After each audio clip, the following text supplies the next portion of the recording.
Bismillahirrahmanirrahim. Assalamualaikum warahmatullahi wabarakatuh. Hai anak-anak, selamat pagi. Nah, hari ini kita akan belajar tema 1, subtema 1, pembelajaran 4. Nah, hari ini kita akan belajar materi PPKN dan Bahasa Indonesia. Untuk PPKN, kita akan belajar tentang makna sila pertama Pancasila, dan materi bahasa Indonesia kita melanjutkan untuk belajar tentang ciri makhluk hidup. Nah, sebelum memulai belajar hari ini, silahkan anak-anak berdoa terlebih dahulu ya, agar nanti dimudahkan dalam memahami materinya maupun mengerjakan penugasannya. Nah, video kali ini silahkan disimak baik ya anak-anak. Nah, untuk materi yang pertama adalah muatan PPKN, yaitu tentang makna sila pertama Pancasila. Anak-anak hafal tidak sila-sila dalam Pancasila? Yuk coba bersama dengan Bu Guru kita sebutkan sila-sila yang ada di Pancasila ya. Yuk. Pancasila. 1. Ketuhanan yang Maha Esa. 2. Kemanusiaan yang adil dan beradab. 3. Persatuan Indonesia. 4. Kerakyatan yang dipimpin oleh hikmat kebijaksanaan dalam permusyawaratan perwakilan. 5. Keadilan sosial bagi seluruh rakyat Indonesia. Nah, itu tadi adalah 5 sila dalam Pancasila. Hari ini kita akan belajar sila pertama yang bunyinya ketuhanan yang Maha Esa. Nah, jadi dalam sila pertama Pancasila itu kita harus bersyukur kepada Tuhan tentang segala karunia-Nya, segala nikmat yang diberikan kepada kita.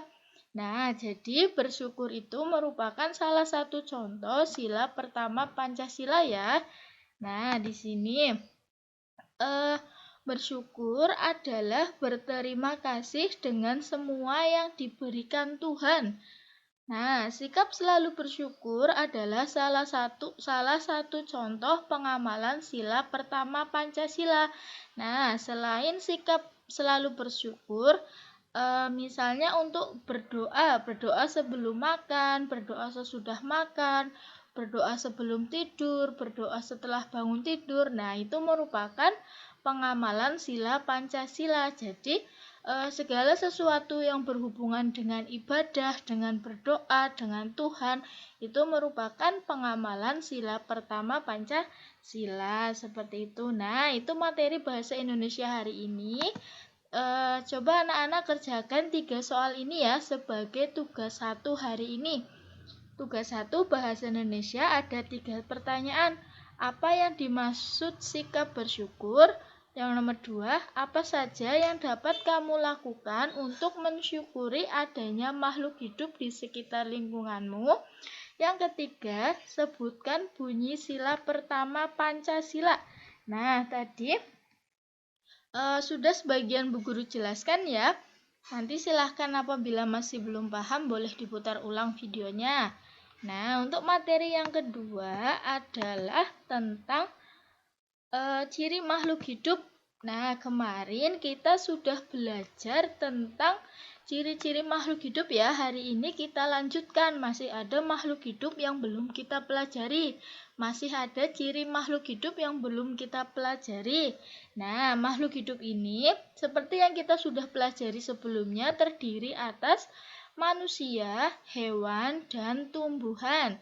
Nah, Bu Guru punya 6 ciri. Ciri-ciri makhluk hidup itu ada 6. Yang pertama bergerak. Nah, bergerak ini sudah kita pelajari ya. Misalnya bebek bergerak dengan kaki, terus manusia bergerak dengan kaki, ikan bergerak dengan kaki, seperti itu. Bernafas. Manusia itu bernafas dengan paru-paru, ikan bernafas dengan insang, kambing bernafas dengan paru-paru, seperti itu. Nah, untuk berkembang biak ini adalah proses menghasilkan keturunan ya. Jadi, misalnya anak ayam menghasilkan misalnya induk ayam menghasilkan anak ayam seperti itu. Nah, yang nomor 4, tumbuh dan berkembang. Ini maksudnya dari kita bayi sampai sekarang kita sudah anak-anak itu termasuk proses tumbuh dan berkembang. Membutuhkan makan dan minum. Nah, ini semua makhluk hidup ini membutuhkan makan dan minum.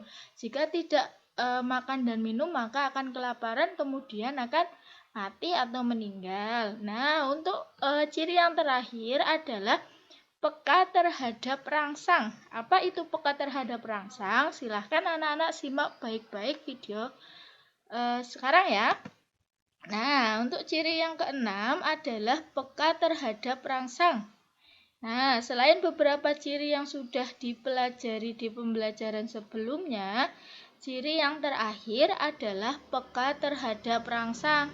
Nah, jadi peka terhadap rangsang adalah respon yang diberikan atau yang dilakukan oleh makhluk hidup, baik itu manusia, hewan, atau tumbuhan ketika diberikan suatu perlakuan.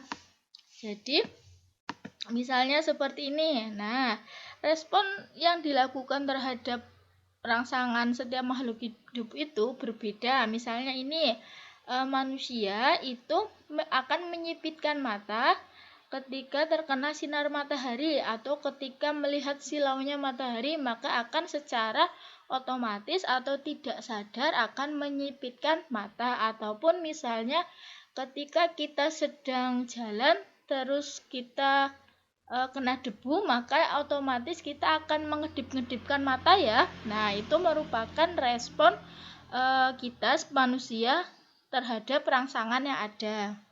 Nah, kemudian ini ada tumbuhan putri malu. Anak-anak sudah pernah bermain putri malu? Biasanya putri malu ini ada di sawah, ada di lapangan ya. Nah, ini tumbuhan putri malu akan menguncupkan daun ketika disentuh. Nah, ini kenapa namanya putri malu? Karena tumbuhan ini malu-malu akan menguncup ketika disentuh. Nah, ini kemudian contoh pada hewan. Hewan kaki seribu ya ini ya. Hewan kaki seribu itu akan menggulungkan badannya ketika disentuh atau ketika mendapatkan rangsang sentuhan seperti itu. Nah, banyak sekali contoh lainnya, tapi Bu Guru hanya mengambil beberapa contoh ini ya. Nah, sebagai tugas 2 anak-anak hari ini, silahkan anak-anak kerjakan 2 pertanyaan ini. Nah, ini hanya ada 2 ya. Yang pertama itu berikan contoh tumbuhan yang peka terhadap rangsang. Nah, ini anak-anak nanti tuliskan jawabannya itu tumbuhan apa yang peka terhadap rangsang dan bagaimana prosesnya. Nomor 2, sebutkan 6 ciri makhluk hidup. Nah, 6 ciri makhluk hidup yang sudah kita pelajari dari pembelajaran 1 itu ternyata ada 6, bergerak, bernafas, berkembang biak, dan lain sebagainya. Nanti dituliskan secara lengkap ada 6 ya. Nah, mungkin itu dulu yang dapat Bu Guru sampaikan hari ini. Mudah-mudahan dapat bermanfaat untuk anak-anak. Bu Guru akhiri ya. Jangan lupa berdoa terlebih dahulu sebelum mengerjakan penugasannya atau sebelum belajar.